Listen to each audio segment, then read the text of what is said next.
माँ की लोरी, पापा की प्यार भरी शाबाशियाँ, दोस्तों की हंसी, न जाने कितनी यादें जुड़ी होती हैं हमारी इन आवाज़ों से। पर कभी सोचा है कि अगर यही आवाज़ें आपके सबसे खौफनाक तजर्बे की वजह बन जाएं तो? ये कहानी है छाया की।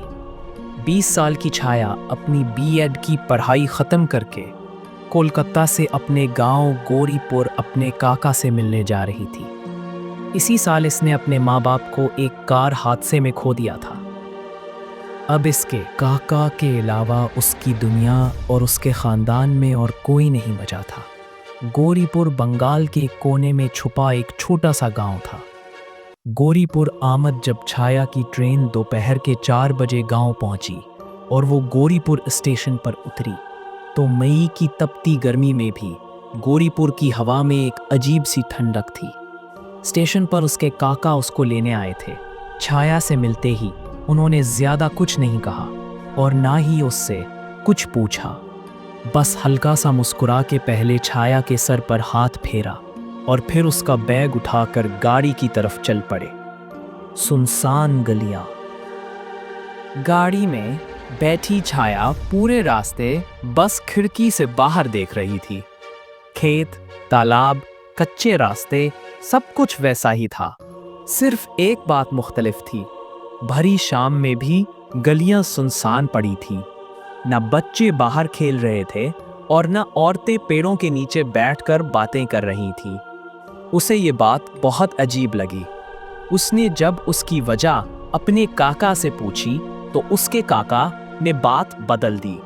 आबाई कोठी छाया के काका इनकी खानदानी कोठी में रहते थे। गांव से थोड़ा बाहर पीपल के घने पेड़ों से घिरी एक कोठी, जिसकी छत से गांव का तालाब दिखता था। कोठी के अंदर घुसते ही छाया के बचपन की यादें ताज़ा हो गईं।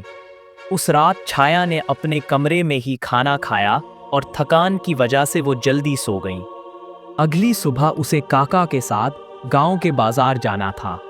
खौफनाक आवाज रात के 2 बज रहे होंगे जब छाया की आंख अचानक खुली। उसकी चादर जमीन पर गिरी हुई थी। वो जैसे ही अपनी चादर उठाने चली, उसे अपने कमरे के बाहर से एक आवाज आई। इसने थोड़ा गौर से सुना तो उसे लगा कि शायद कोई उसे बुला रहा है। चाया, ओ चाया। Z5 का शो चिल कपट द डिसेप्शन। दोस्तों, जैसे नशी डोंक चिल से लोगों को मारती है, वैसे ही एक और चिल कपट की थ्रिलिंग कहानी है। Z5 के नए शो चिल कपट द डिसेप्शन की।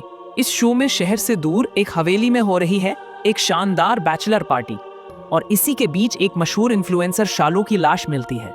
पहले सबको लगता है ये एक अलमनाक हादसा है, पर तब केस की तफ्तीश के लिए आती है इंस्पेक्टर SP देविका राठौर, एक ज़हीन लेकिन अंदर से टूट चुकी पुलिस अफसर जो खुद भी अपने अंधेरों से लड़ रही है। उसकी आंखें सब कुछ देख लेती हैं जो अभी तक छुपा हुआ था। चिल, झूठ और मद, दिखावा और पार्टी में मौजूद हर चेहरे के पीछे छुपी नफरत। इसी बीच शालू के पोस्टमार्टम में एक और सच सामने आता है। शालू हामला थी और उसे जहर दिया गया था। जैसे जैसे SP देविका तफ्तीश करती है, एक एक मेहमान मुश्तबा बन जाता है। हर किसी ने कई राज छुपाए हैं। पुरानी दुश्मनी, अधूरा प्यार और वो हसद जो अब खून में बदल चुकी है। लेकिन सवाल ये है कि आखिर वो कौन था जिसने शालू का कत्ल किया है? जानने के लिए देखिए Z5 का नया शो छल कपट द डिसेप्शन, अब सिर्फ Z5 पर। माँ की आवाज का फरेब। वो आवाज सुनकर एक पल को उसका मन खुश हो गया, पर दूसरे ही पल उसके हाथ पांव ठंडे पड़ गए। वो आवाज तो उसकी माँ की थी, पर यह कैसे हो सकता था? छाया ने फिर से उस बार बहुत ध्यान से उस आवाज को सुनने की कोशिश की और दरवाजे की तरफ गई, पर उसे कुछ सुनाई ही नहीं दिया। शायद वो अभी भी नींद में ही थी। उसने सोचा कि उसकी माँ की आवाज उसके ख्वाबों में नहीं सुनाई दे सकती है। ये सोचकर छाया वापस सोने चली गई। छत पर पुरस्कार साया। अगली कुछ रातें बिल्कुल नॉर्मल थी, पर किसी ना किसी वजह से छाया उस कोठी में ढंग से सो नहीं पा रही थी। हर रात उसे उम्मीद रहती थी कि वो आवाज उसे फिर से सुनने को मिलेगी, भले ही ख्वाबों में ही सही। एक ऐसी ही रात वो सो ही नहीं पा रही थी। कई बार करवटें बदलने के बाद हार मानकर वो अपने बिस्तर से उठ गई। उस रात उसे उस कमरे में एक अजीब सी घटन हो रही थी और इसलिए उसने अपनी माँ का दुपट्टा ओढ़ा और वो खुली हवा के लिए कोठी की छत पर चली गई। छत पर एक खाट पर बैठकर छाया उस गांव के तालाब को देखने लगी। इतने अंधेरे में भी वो तालाब न जाने कैसे साफ दिख रहा था। दूर दूर तक कोई आवाज नहीं थी, बस रात का सन्नाटा। अचानक छत का एक छोटा बल्ब बंद हो गया। पुराने घरों में ऐसा अक्सर होता था। छाया ने यही सोचकर अपने फोन की टॉर्च ऑन की। अचानक छत की सीढ़ियों के पास से फिर वही आवाज आई, छाया बेटा, छत पर ठंड लग जाएगी, नीचे आ जा। वो आवाज सुनते ही छाया का जिस्म मानो वहीं जम गया। न जाने कहां से एक ठंडी हवा का झोंका आया और जो दुपट्टा उसने ओढ़ रखा था वो उसके कंधे से गिर गया, जैसे किसी ने उसे जोर से खींचा हो। मेरे पास आ जा छाया, तब से बुला रही हो। इस बार वो आवाज बहुत पास से आई थी, जैसे कोई उसके कान में फसफसा रहा हो। छाया फौरन पीछे पलटी, पर वहां कोई नहीं था। खाट की तरफ से एक आवाज आई, मैं तेरा इंतजार कर रही हूँ, छाया जल्दी आ। जब छाया ने मुड़कर खाट की तरफ देखा तो उसे वहां एक औरत का काला साया नजर आया। छाया को लगा कि वो उसकी माँ है और वो साए की तरफ आगे बढ़ने लगी। और तभी एकदम से किसी ने छाया का हाथ पकड़ा और उसे आगे बढ़ने से रोक दिया। वो और कोई नहीं बल्कि उसके काका थे। तब छाया रुकी और उसने नीचे देखा। अगर वो एक और कदम आगे बढ़ाती तो शायद वो छत से ही नीचे गिर जाती। वो काला साया जो छाया को देख रहा था अब कहीं नहीं था। नशी दांग का खौफ छाया ने अपने काका को अपने साथ हवा पूरा किस्सा बताया। सुनने के बाद छाया के काका थोड़ा परेशान हो गए। उन्होंने छाया को कुछ ऐसा बताया जिससे सुनकर छाया के होश उड़ गए। उसके काका ने बताया कि शाम को वो गांव इसलिए सुनसान हो जाता है क्योंकि वहां से लोग गायब हो रहे हैं। गांव के पंडित जी के मुताबिक गांव पर एक नशी डांग का साया पड़ चुका है। नशी डांग एक ऐसी आत्मा, एक ऐसी चुड़ैल है जो रोज किसी ना किसी को अपने साथ ले जाने आती है। किसी ने आज तक उसे देखा तो नहीं है, पर जो भी गायब होता है कुछ दिन बाद उसके जिस्म के टुकड़े जंगल से मिलते हैं। पहले तो सबको लगा कि ये किसी जानवर का काम है, पर गांव के लोग रात में अजीब अजीब आवाजें सुनने लगे, मानो उनका कोई जानने वाला कोई करीबी उन्हें पुकार रहा हो। और जो पुलट उस आवाज के पास चला जाता है तो वो फिर कभी जिंदा नहीं मिलता।